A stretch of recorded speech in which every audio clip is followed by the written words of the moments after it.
16वां अध्याय देव प्रतिमा का पूजन तथा शिवलिंग के वैज्ञानिक स्वरूप का विवेचन।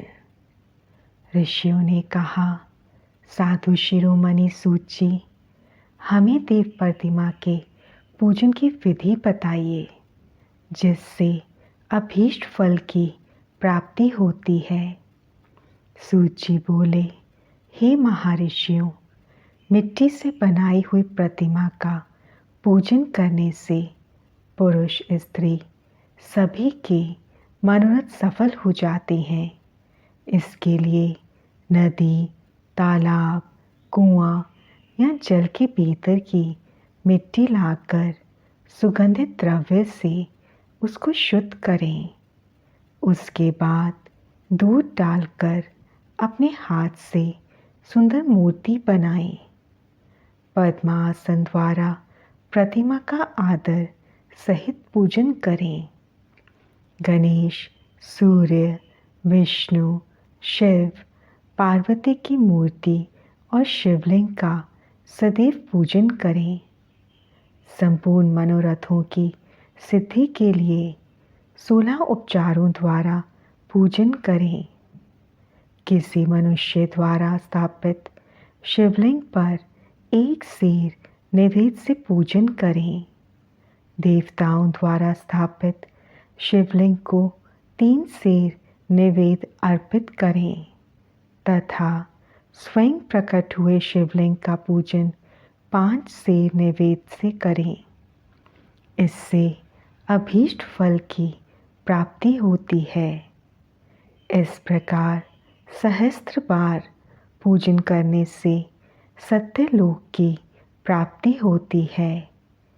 12 अंगुल चौड़ा और 25 अंगुल लंबा यह लिंग का परिमाण है और 15 अंगुल ऊंचा लोहे या लकड़ी के बनाए हुए पत्र का नाम शिव है।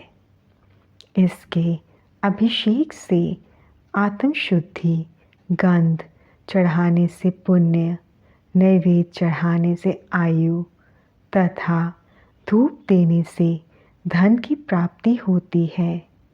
दीप से ज्ञान और तांबूल से भोग मिलता है। अतएव स्नान आदि 6 पूजन के अंगों को अर्पित करें। नमस्कार और जाप संपूर्ण अभीष्ट फलों को देने वाला है। भोग और मोक्ष की इच्छा रखने वाले लोगों को पूजा के अंत में सदा जाप और नमस्कार करना चाहिए।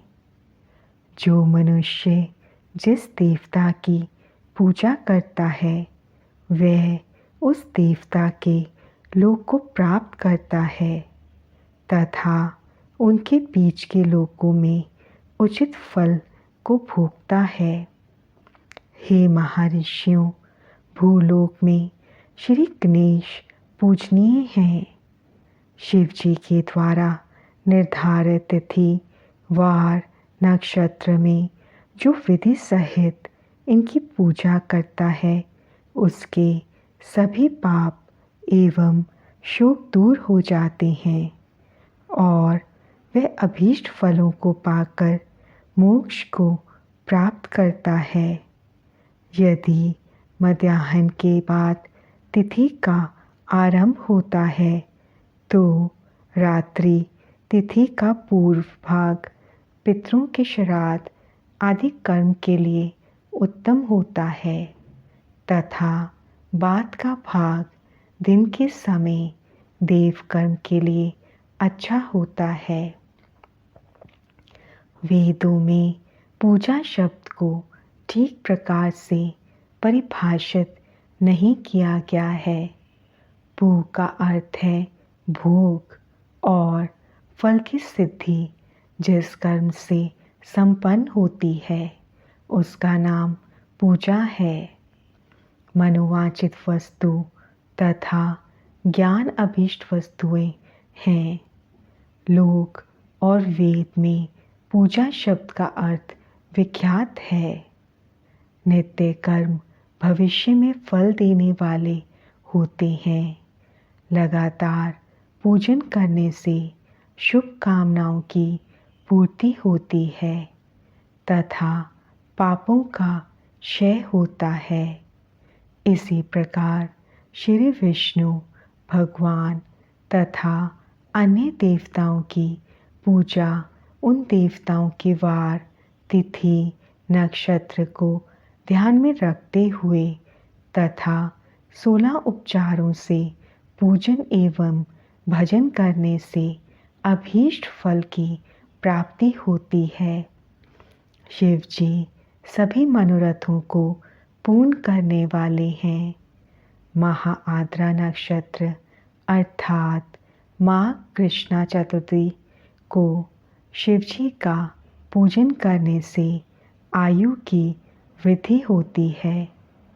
ऐसे ही और भी नक्षत्रों, महीनों तथा वारों में शिवजी का पूजा व भोजन, भोग और मोक्ष देने वाला है। कार्तिक मास में देवताओं का भजन विशेष फलदायक होता है।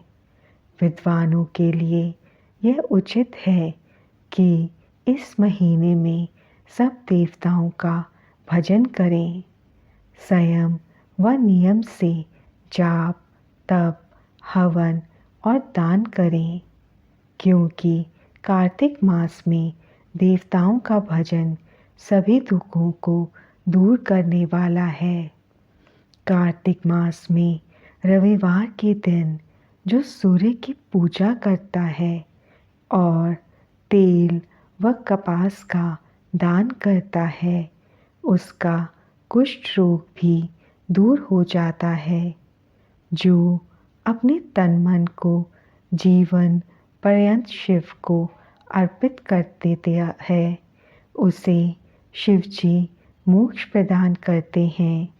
योनि और लिंग इन दोनों स्वरूपों के शिव स्वरूप में समाविष्ट होने के कारण वे जगत के जन्म निरूपण हैं और इसी नाते से जन्म की निवृत्ति के लिए शिवजी की पूजा का अलग विधान है।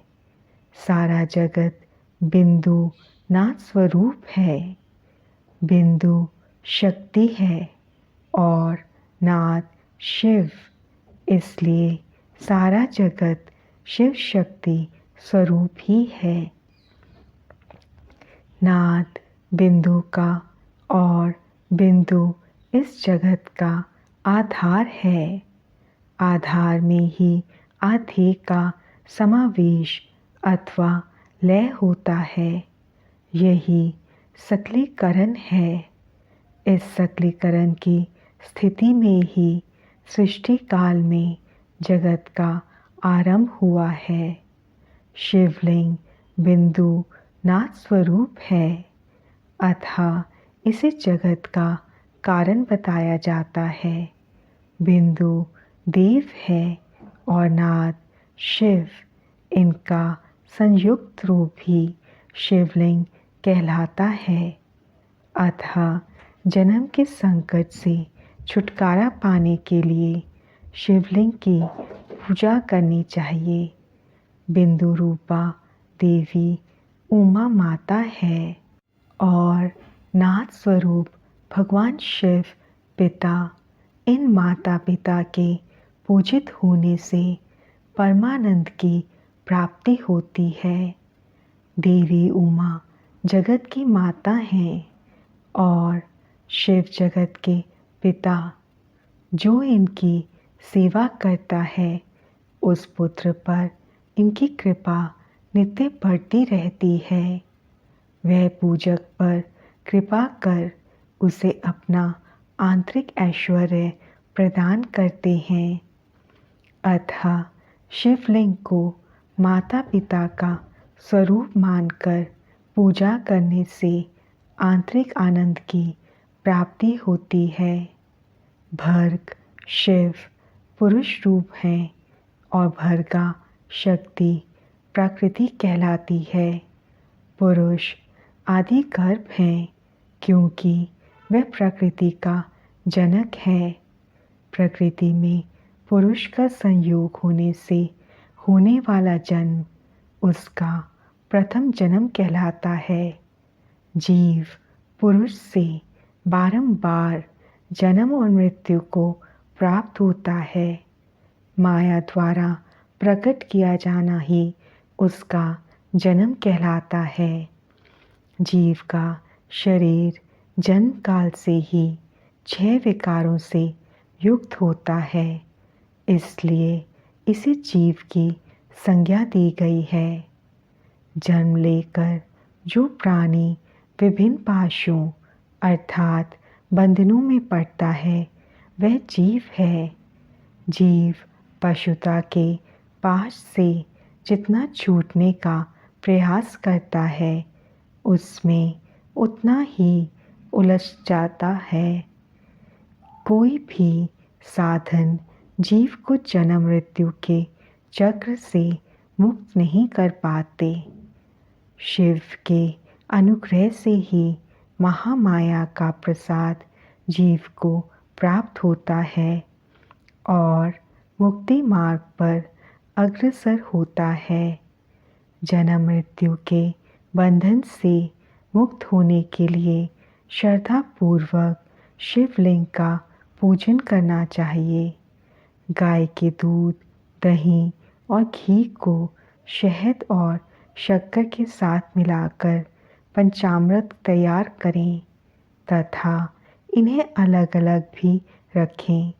पंचामृत से शिवलिंग का अभिषेक व स्नान करें।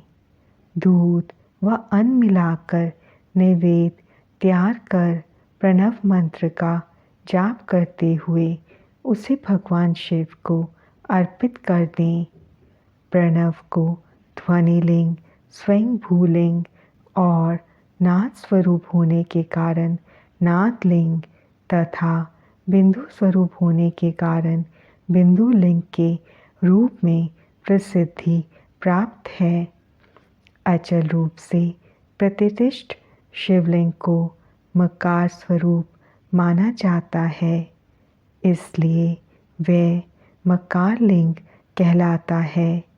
स्वारी निकालने में उकार लिंग का उपयोग होता है। पूजा की दीक्षा देने वाले गुरु आचार्य विग्रह आकार का प्रतीक होने से आकार लिंग के 6 भेद हैं। इनकी नित्य पूजा करने से साधक जीवन मुक्त हो जाता है।